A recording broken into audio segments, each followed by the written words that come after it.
My life at the mansion has found a quiet joy, but a mysterious package containing my mother Yvette's old academic paper and an unusual dried flower shatters it, hinting at deep secrets. I feel constantly watched, a dark sedan shadowing me at the park.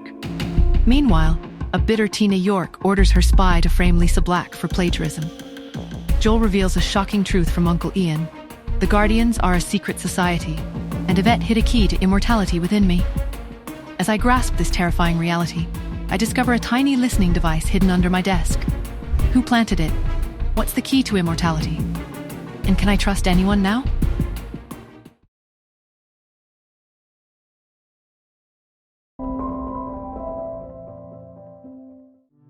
The soft glow of the restaurant lights cast a warm ambiance as Justin and I settled into our seats. It was our first real date night since everything.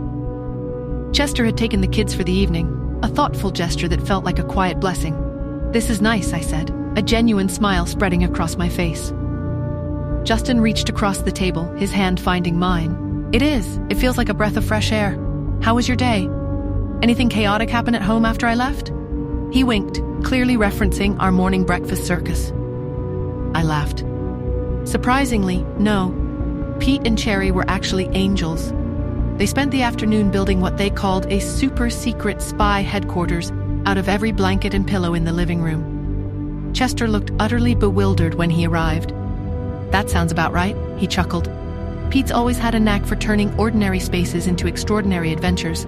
And Cherry? Well, she's certainly a willing co-conspirator. We ordered, the easy rhythm of our conversation settling into a comfortable hum. Once our drinks arrived, the casual chat slowly deepened. "I have to tell you, Justin," I began, my voice softer now, seeing Cherry and Pete bond the way they have. "It means the world to me, more than I can even say." I squeezed his hand, my thumb tracing the back of his. Cherry's always been so independent, and seeing her light up around Pete, how much she looks up to him, how she even lets him lead their games sometimes. It's something I never thought she'd have, a big brother. He nodded, his gaze steady and understanding. And Pete thrives on it. He's always wanted a sibling, a real family dynamic. You and Cherry, you've brought that to him. He's a different kid since you both came into our lives, a happier one. It's terrifying too, you know, I admitted, my gaze falling to our clasped hands. The vulnerability I felt was immense. But with him, it felt less like a weakness and more like a shared strength. This level of happiness, this vulnerability. I've spent so long guarding my heart, protecting myself and Cherry. The idea of letting all of that go, of truly trusting someone with us, it's a huge leap of faith. He squeezed my hand reassuringly. "I get it, Nora. Believe me, I understand the fear of putting your heart out there. After Amelia, after everything, I built walls too, strong ones. The idea of someone else coming in, seeing all the messy parts, all the grief, it was unthinkable for a long time." He paused, his eyes meeting mine. "But you just walked right through them, didn't you? And instead of crumbling, I felt like I could finally breathe again." A warmth spread through me at his words. "And you, Justin, you've shown me that it's okay to let go of the control, to lean on someone. I never realized how exhausting it was, always being the strong one, always having to figure everything out on my own. With you, I feel safe enough to be vulnerable, safe enough to just be Nora." He smiled, a genuine, heartwarming smile that reached his eyes. "That's all I want for you, for all of us. I'm not going to pretend it'll always be easy. Life rarely is. There will be arguments, there will be messy moments.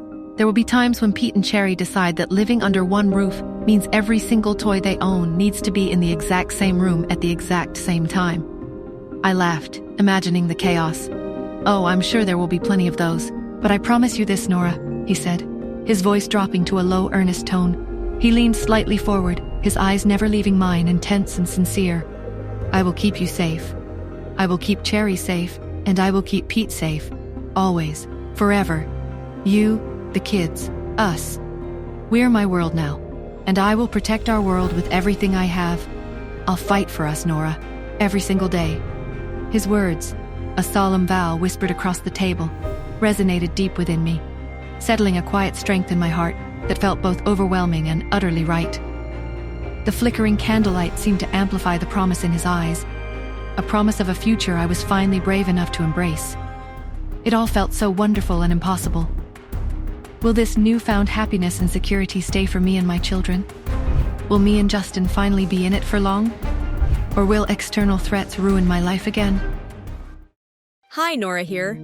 If you are wondering what happens next, then download the Pocket FM app and listen to the exciting episodes of Saving Nora Now with the link in the description.